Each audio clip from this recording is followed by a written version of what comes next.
happens and what is next for Canelo, Bryan, if he beats Jermell Charlo?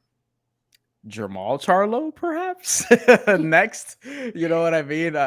Let's remember, originally we thought, we as in everybody, because the report initially was that Canelo Alvarez was going to fight Jermall Charlo, and I was like, okay, that makes some sense. But Jermall, we haven't seen him in 2 years, but he's a middleweight champion, and moving up in weight, he seemed like somebody who's going to be a super middleweight at some point. And then it was Jermell, and it was like, whoa, wait a second. So he's going to come off inactivity, less so than his brother, but inactivity nonetheless, and jump up 2 weight classes. Are you sure about this, Jermell? Whatever. But, I mean, if you look at them in the press conference, I mean, Jermell is going to have, at least from a height and reach standpoint, a size advantage. He's 6 feet tall. Canelo Alvarez is 5'8".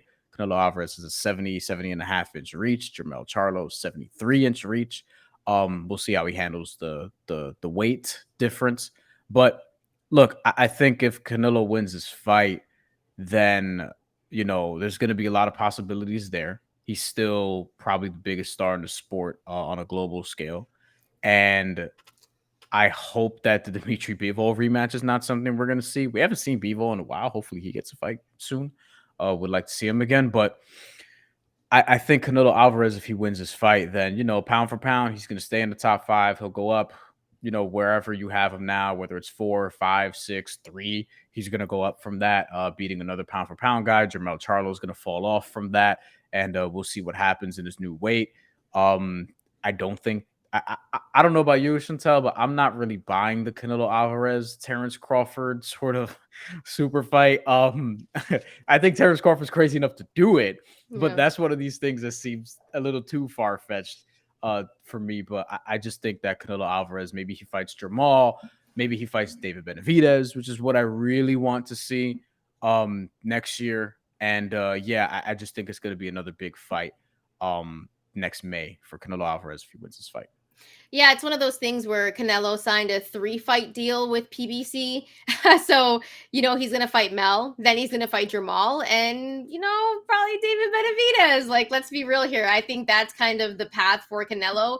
And to keep it real with you, if he ends up beating all 3 of those guys, like his legacy, he could just retire off into the sunset and be like, peace out. And Canelo would go down as one of the greatest boxers of all time, Mexican boxers of all time as well. And he's in great company there, of course, when you think about all the great Mexican boxers. But I think this is such an important fight for Canelo because his last outing, so many questions, he wasn't happy with it.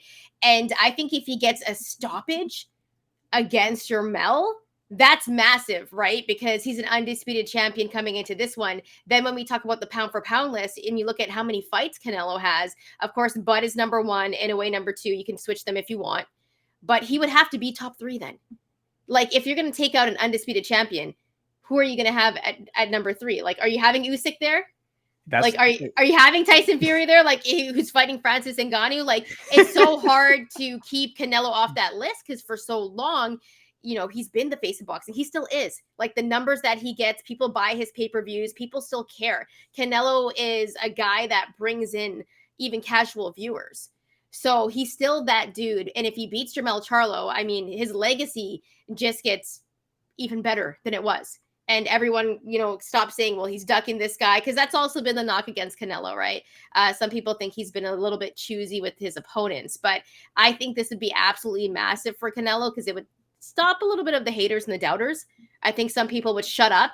Maybe if he beat Jermell, I think people would have to shut up a little bit. I don't think they would because they'll just say, "Oh, Jermell was 2 weight classes smaller and coming off a 16-month layoff." I think that's what it's going to be. I also think if we want to pivot to real quickly the Jermell Charlo piece of if he loses, I do think that he can win in a loss if he has a great performance, especially coming off the layoff, especially against Canelo Alvarez and hanging with them and winning, let's say 3-4 rounds.